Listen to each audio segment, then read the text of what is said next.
దేవుని అతి పరిశుద్ధ నామమునకు మహిమ కలుగును గాక. ఎలా ఉన్నారు? మీరు క్షేమంగా ఉన్నారు కదూ? మీరంతా క్షేమమని దేవుని సన్నిధిలో స్తుతిస్తూ ఉన్నాను. ఈ దినం హోప్ ఫర్ టుడే వాక్యధానంలోనికి మిమ్మల్ని ఆహ్వానిస్తూ ఉన్నాను. దినవృత్తాంతముల గ్రంథం 2వ గ్రంథం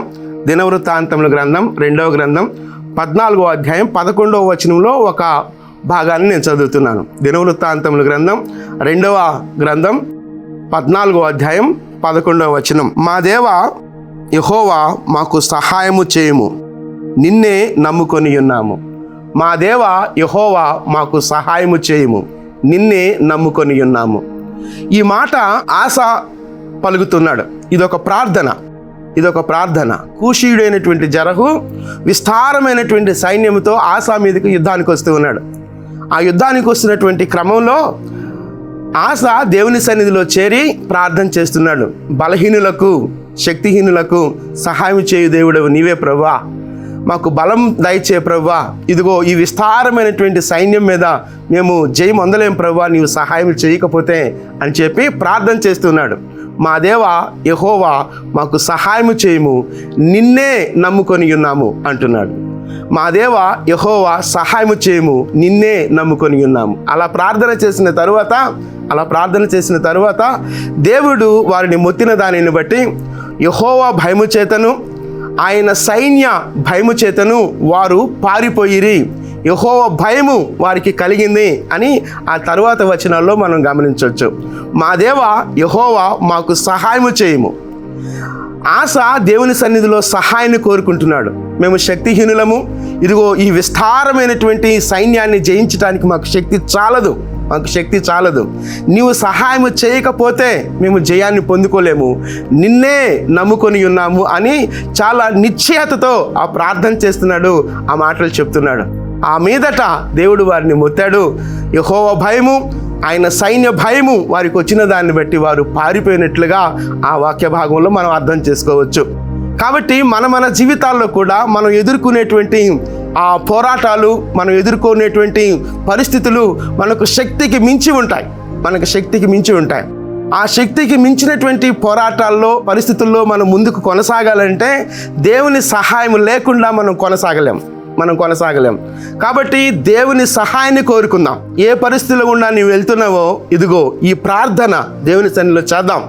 ఈ సమయంలోనే ఈ ప్రార్థన మనం దేవుని సన్నిధిలో చేద్దాం. మా దేవా యెహోవా మాకు సహాయము చేయము, మా దేవా యెహోవా మాకు సహాయము చేయము, నిన్నే నమ్ముకొని ఉన్నాం. కాబట్టి ఈ ప్రార్థన చేసిన తరువాత దేవుడు మనకిచ్చే ప్రోత్సాహాన్ని బట్టి, దేవుడు మన జీవితాల్లో, మన పరిస్థితుల్లో ఏ విధంగా ఇన్వాల్వ్ అవుతాడో మనం ఊహించలేం.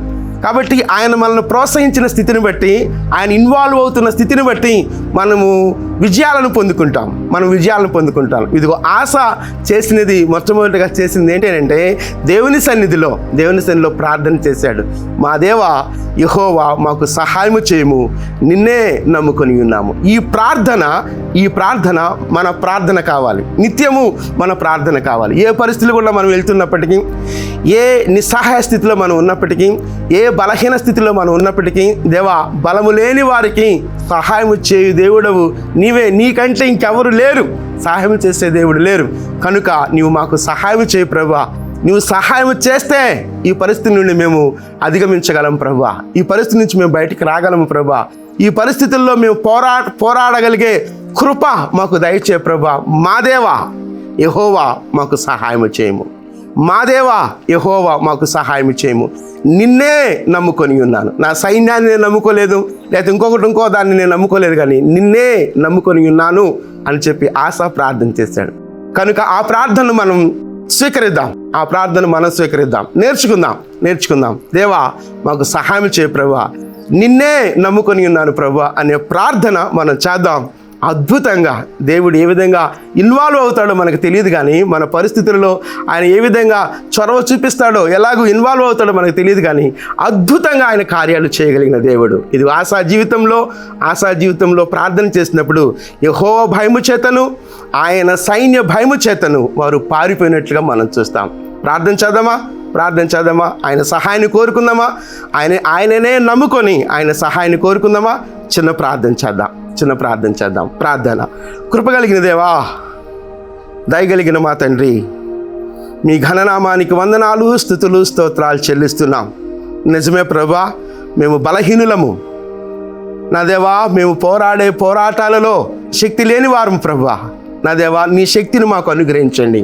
ఆశ చేసిన ప్రార్థన నుండి ప్రభా మేము నేర్చుకుంటున్నటువంటి పాఠం మిమ్మల్ని ఆశ్రయించే వారంగా ఉండగలిగినట్లుగా కృప చూపించండి. మా దేవా యెహోవా, మిమ్మల్ని నమ్ముకొని ఉన్నాము. మా దేవా యెహోవా, మాకు సహాయము చేయము. నిన్నే నమ్ముకొని ఉన్నాము దేవా. మీ మీద ఆధారపడుతున్నప్పుడు నీ సహాయాన్ని నిత్యము మాకు తోడుగా ఉంచుతూ, నీ సహాయాన్ని మా జీవితాల్లో కలుగ చేస్తూ, మేము ఎదుర్కొంటున్న ప్రతి ఆటంకాలలో, ప్రతి పోరాటాలలో విజయాలను మాకు అనుగ్రహించమని మీ కృపా హస్తాల్లోనికి మమ్మల్ని మేముగా సమర్పించుకుంటూ యేసుక్రీస్తు అతి శ్రేష్టమైన నామంలో ప్రార్థించి వేడుకొంచున్నాం తండ్రి. ఆమేన్, ఆమేన్. ప్రభు సన్నిధి నిత్యము మనకు తోడుగా ఉండునుగాక. ఆమేన్.